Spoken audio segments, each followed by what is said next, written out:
लखनऊ से 2027 का शंखनाद। नितिन नबीन के संकेत। योगी का चेहरा और विपक्ष की बेचैनी। लखनऊ में भारतीय जनता पार्टी के राष्ट्रीय अध्यक्ष नितिन नबीन का दौरा सिर्फ स्वागत, माला और मंच तक सीमित नहीं था। ये दौरा दरअसल 2027 के यूपी विधानसभा चुनाव का राजनीतिक ट्रेलर था। एयरपोर्ट से पार्टी कार्यालय तक शक्ति प्रदर्शन, नेताओं के साथ बैठक और कार्यकर्ताओं को संदेश, साथ ही विपक्ष पर हमला। इन सब के बीच सबसे बड़ा सवाल यही निकला कि क्या 2027 में बीजेपी फिर योगी आदित्यनाथ को ही यूपी का चेहरा बनाकर मैदान में उतारेगी। नितिन नबीन ने औपचारिक घोषणा भले न की हो, लेकिन संकेतों की राजनीति में यह दौरा बहुत कुछ कह गया। बीजेपी की रणनीति साफ दिखी। चुनाव किसी नए प्रयोग पर नहीं, बल्कि पुराने भरोसे और स्थापित चेहरे पर लड़ा जाएगा। मोदी का राष्ट्रीय नेतृत्व और योगी का यूपी मॉडल, यही 2027 का केंद्रीय नारा बनने जा रहा है।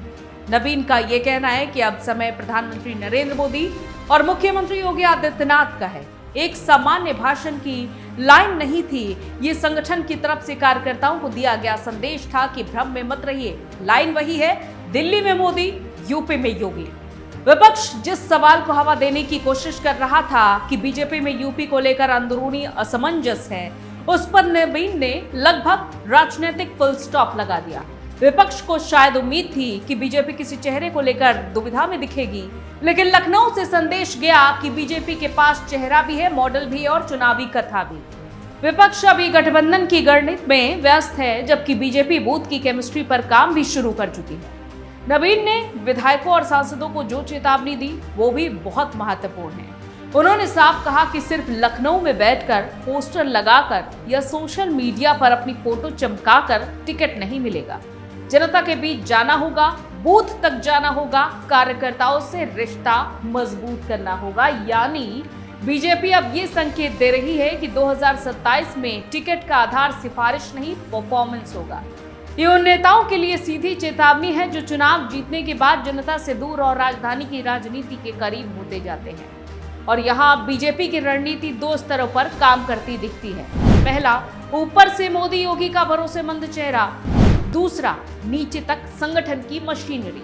विपक्ष अक्सर बीजेपी को सिर्फ चेहरे की राजनीति वाली पार्टी बताता है, लेकिन नबीन के दौरे ने यह बता दिया कि पार्टी चेहरे के साथ साथ बूथ प्रबंधन को भी उतनी ही गंभीरता से ले रही है।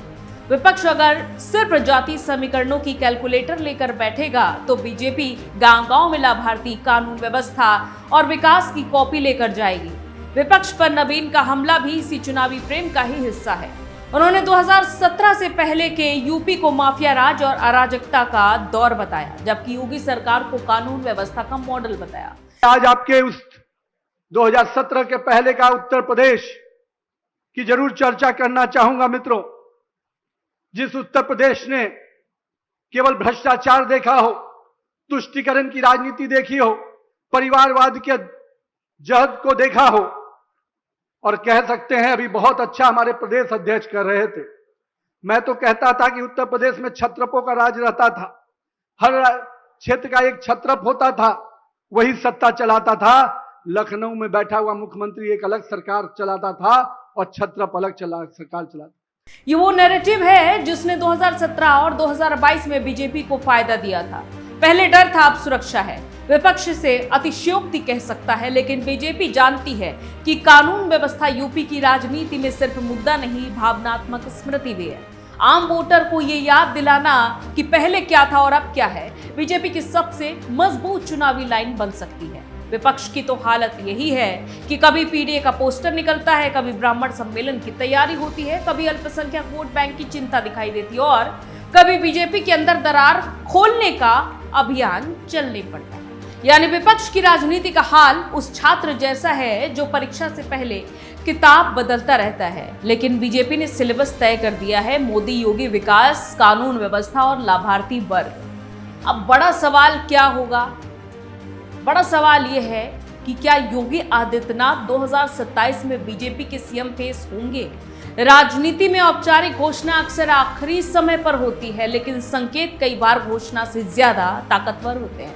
नितिन नबीन का योगी के साथ मंच साझा करना, योगी सरकार के कामकाज को चुनावी आधार बताना, मोदी योगी नेतृत्व को आगे रखना और नेताओं को उसी मॉडल को जनता तक ले जाने का निर्देश देना, ये बताता है कि बीजेपी की चुनावी धुरी योगी ही रहेंगे।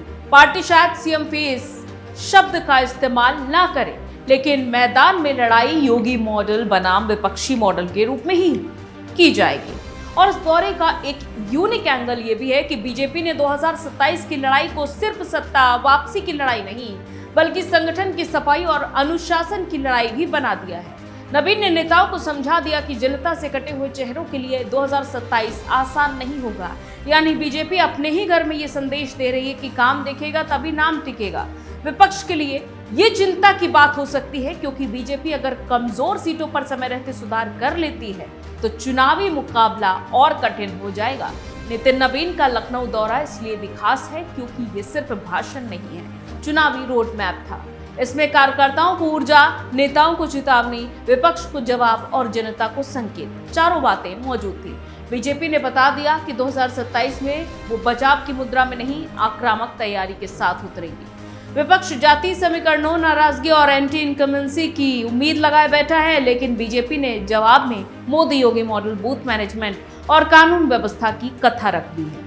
ये साफ है कि लखनऊ से नितिन नबीन ने 2027 का बिगुल बजा दिया है। योगी आदित्यनाथ का नाम भले ही औपचारिक रूप से घोषित ना हुआ हो, लेकिन संकेतों की भाषा में बीजेपी ने यह बता दिया है कि यूपी में चेहरा वही रहेगा जिसके नाम पर कानून व्यवस्था, बुलडोजर मॉडल, विकास परियोजनाएं और हिंदुत्व की राजनीति एक साथ खड़ी होती है।